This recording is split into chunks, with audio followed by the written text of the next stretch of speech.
চারপাশে শুধু পানি আর পানি, যতদূর চোখ যায় চারদিকে কেবল থই থই করছে পানিতে। ডুবে গেছে বসতবাড়ি, রান্নাঘর, ঘরের উঠান। জন্মের পর পানির এমন ভয়ঙ্কর রূপ দেখেনি নোয়াখালীর মানুষ। তীব্র পানির এমন স্রোতে নেমে এসেছে যে বিপর্যয় সামনে অপেক্ষা করে আছে আরও বড় দুর্ভোগ।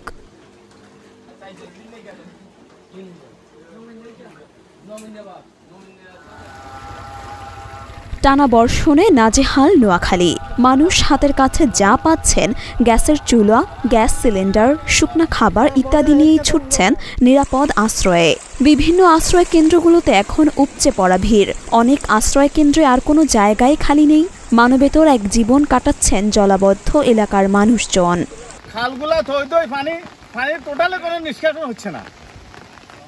আর দুর্যোগ ব্যবস্থাপনা মন্ত্রণালয় থেকে কি বরাদ্দ বা কি তারা কি নিচ্ছে সেটা আমরা জানি না।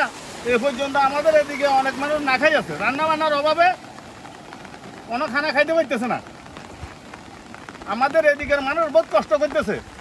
মানুষের বাড়িঘর পানির নিচে চলে গেছে, বাথরুম পানির নিচে, চুলা পানির নিচে, অনেকের ফ্রিজ অকেজ হয়ে গেছে। এই প্রশ্নে আমাদের এলাকার মানুষ আমরা বহুত কষ্টে আছি। আমরা এই মুহূর্তে কোথায় যাব? মানুষ আশ্রয় কেন্দ্র আমাদের এলাকাতে নাই। তার নামে শব্দটা আমাদের থেকে হারিয়ে গেছে অন্তত আজ 20 বছর। আপনারা কোন ইউনিয়নে আছেন? আমরা সিরাজপুর ইউনিয়নের 3 নম্বর ওয়ার্ডে আছি। বন্যার এমন ভয়ঙ্কর রূপ ধারণ করার পেছনে অবৈধ খাল দখলকেই দায়ী করছেন স্থানীয়রা। ইচ্ছে মতো খাল ভরাট এবং দখল করে দোকানিপাট নির্মাণ করেছেন প্রভাবশালীরা, যার ফলে আরও জলাবদ্ধতা সৃষ্টি হয়েছে। আজ যার দরুন বন্যার এমন ভয়াবহ রূপ। খুবই ভয়াবহ। আমাদের এই নলুয়া মসজিদ আশেপাশের সকল গ্রামে এখন পুরাই প্লাবিত। প্রত্যেক ঘরেই মানুষের পানি ঢুকে গেছে। এই মুহূর্তে মানুষ খুবই মানবতর ভয়াবহ জীবনযাপন করতেছে। কোথাও মানে রান্না বান্না করারও খুবই ভয়াবহ কষ্ট মানুষ আছে। এই মুহূর্তে সরকারি সাহায্য এবং মানুষকে ত্রাণের ব্যবস্থা করতে হবে, না হলে অনেক অধিকাংশ ফ্যামিলি এখনো না খেয়ে আছে, খুবই মানবতর জীবনযাপন করতেছে। এই মুহূর্তে প্রত্যেকেরই সাহায্য দরকার। উপজেলা প্রশাসন এবং জেলা প্রশাসন থেকে প্রতি মুহূর্তে বন্যা পরিস্থিতি খুবই ভয়াবহ এবং অবনতির দিকে যাচ্ছে। এই মুহূর্তে সরকারি হস্তক্ষেপ ব্যতীত আমাদের মানে জীবনযাপন করাটা খুবই ভয়াবহ হয়ে আসছে। এখন আমাদের সরকারি সাহায্য এবং প্রত্যেক মানুষের অনেক জায়গায় ঘর ডুবে গেছে, তাদেরকে উদ্ধার করে আশ্রয় কেন্দ্রে নেওয়া খুবই প্রয়োজন হয়ে জরুরি হয়ে দাঁড়িয়েছে।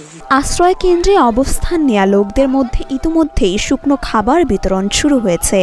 প্রত্যেকটা বাড়িঘরে ডুবে গেছে, মানুষজন খুবই ভয়াবহ মানে মানবতার জীবনযাপন করতেছে।